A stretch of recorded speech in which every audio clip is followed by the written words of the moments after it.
Hi, it's Chris Cameron from Chris Cameron Online on YouTube, and hello from Florida. Rainy day today. Um, I wanted to talk about streams of income and basically the types of income you might expect during your life if you are working or earning money. One of them is the basic job, where it's often minimum wage. You might get one if you're a teenager or a young person. Might be a dishwasher. You might bag groceries at a grocery store, something like that. Usually minimum wage plus. It might develop in working into another department in that store, but it's not going to go up a whole lot. Then you have things like skilled labor that are allow you to get a little bit better income, and some of the higher level skilled jobs might even have some benefits. And all these basically rely on you working. If you suddenly become unable to work, then you might quit getting your income. So the next thing is a career or profession, and some of the higher level skilled or technical jobs where you receive training from a vocational school or college, you'll gain usually more income. This will sometimes turn into a salary. It'll get away from hourly. Hourly is more traditional for blue collar, unskilled labor, or just labor like you would see on a teenage job that some people have as their main income, dishwasher at a restaurant or something. And then you have professions like a chef or an engineer or an accountant, where you often go to more formal training. You don't just go to a vocational school, although you can. But the better jobs tend to have college degrees that are certified. One thing in common with all these, although you get more income per hour, so it's more efficient, and you tend to use your head more as you go up the scale. The other ones, like landscaping and stuff, if you don't own the company, you're paid for your physical labor or by the labor of your back. Other jobs, as you go up the scale, are more you're paid for your knowledge. And so the more you're paid with your brain, the more you can make per hour. But a lot of times they become salaried positions, and the hours become less important in the equation. It depends on the job.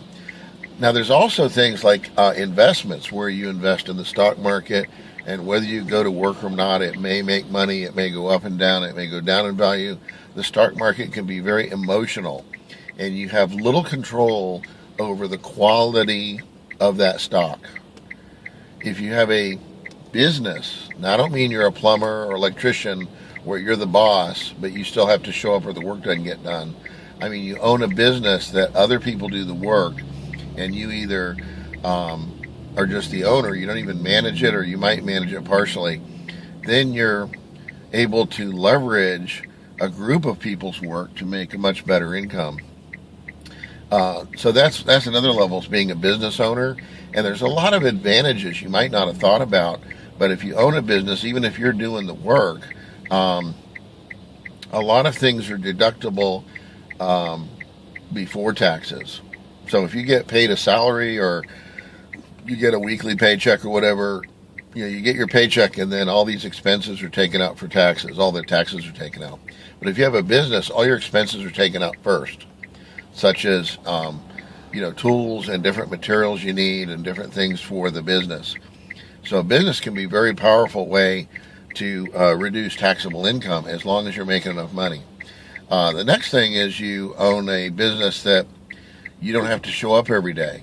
I mentioned stocks, although they are volatile, meaning that it's very emotional how much they're worth. But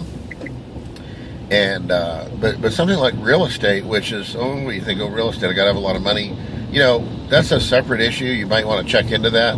But basically, money is just like, how do you buy the wood? How do you buy the flooring? How do you, what kind of repairs you need to do, or cleaning? You can hire all that out, and you also find out sources of money. It's no different than the other materials. You just find it where it makes it at a good price, where it's worth buying. So you're basically buying money. But getting back to that, what's unique about real estate is that check comes in month after month after month, and you could be sick in bed, You could be on vacation. You could be, watching TV at home. You could be at your favorite baseball game with your kids, and that money is coming in month after month after month, or if it's weekly, week after week. You do have to make sure that, things happen, but most people pay their rent, or you get people that do. I've had some of both. Mostly I have people that pay. They are willing to pay, and when they get to where they can't pay, you find somebody else to rent the house. But it takes very little work overall for the time you own it versus the income. I mean, an extreme amount less than having a job, and even less than a professional career. Yeah, I thought I'd make videos. I don't talk very well. Sorry about that. But in the end, what you have is you have an extreme amount of income for very little work. So you're able to do all sorts of things. And you don't have to be there for the income to happen like you do with a job. So it's pretty unique in that respect. So what I consider is not only do you want a stream of income, because you can still keep your job and develop these streams of income, but you can also, excuse me, I was just sparking. You can also have side businesses while you work in a profession or a career or a job. I've read of people that wrote books, like Russ Whitney. He worked in a slaughterhouse as a grunt for I think he said $7 an hour, if I remember it. And he started developing real estate to be like a rooming house where he'd rent out the individual rooms. And within 3 months, he was making more than his annual income. Within 6 months, he was making a multiple of his income. And he still wasn't sure if he should quit his not very pleasant job. He had a very unpleasant job working in a slaughterhouse. And finally, after, I think, a year or so, it's in the book, Russ Whitney, Building Wealth. And that was his path, the real estate and all that. It's simple math, and a lot of businesses are. Like I also sell online. I have real estate. I sell things online. I sell on Amazon. I sell on eBay. I've always wanted to see what it was about, mostly just curious. I thought it was cool. You go to sell something somewhat valuable at a yard sale, and it's worth maybe 10%. If it's something's worth $100, you might get $10. You might get $5. So it's a good way to dispose of things and get something. But to sit around all day and all you make for 8 hours is $100, $200, depending on how much junk you have. And that's worth a lot more than that.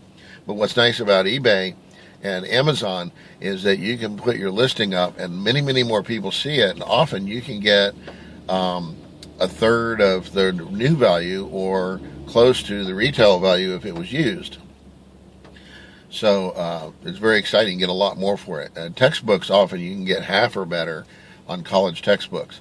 Don't want to go into that much. The main focus, though, is that you want to consider having multiple streams of income. Some people, they get that dishwashing job as a kid. Times are good. They just stick with it. But I've known people that wash dishes for 20 to 40 years. And, rock on. Maybe that's their dream, and they enjoy it. They find it contemplative. There's not a lot of pressure. They just do that. Some of the jobs that you get up in, especially medicine, there's, a little more pressures. People worry about lawsuits and stuff. But I encourage you to have multiple streams of income, whatever you're willing to go through to get your primary job or your primary income. Don't stop there. Look at other ways you can have income, especially if you're able to set aside a little bit of money. You can use that as seed money for real estate, or you can you can even do it with no money down with the Carlton Sheets method. I've used several things out of that book and other books I've read. I've read a lot of books on that, and I did self-directed training to learn about real estate, and with that and trial and error, I got very good at it. The other thing is you can use property management. Once you get the house done, if you just like the rehab part. And I used to do the rehab part myself, but now I hire that out. It's not worth my time. I can make more money doing other things. Plus, I'm not exposed to the old chemicals, the lead, the asbestos, the dust, the irritants, the cooties, the human cooties. So anyway, kind consider having multiple streams of income. Successful people are always looking for opportunities. They don't just have one job and stop there, and then it's Miller time and game time and all that, or gambling time, whatever their hobby is. Also, I try to keep my hobbies affordable so that I can save money that way, Anyway, that's just an idea. Multiple streams of income, very powerful. A lot of these things you can do part-time. I know the online sales, I don't spend 10 hours a week probably. And yet, each one, if I put a little more effort into it, I can make a lot more money because I've tried it both ways.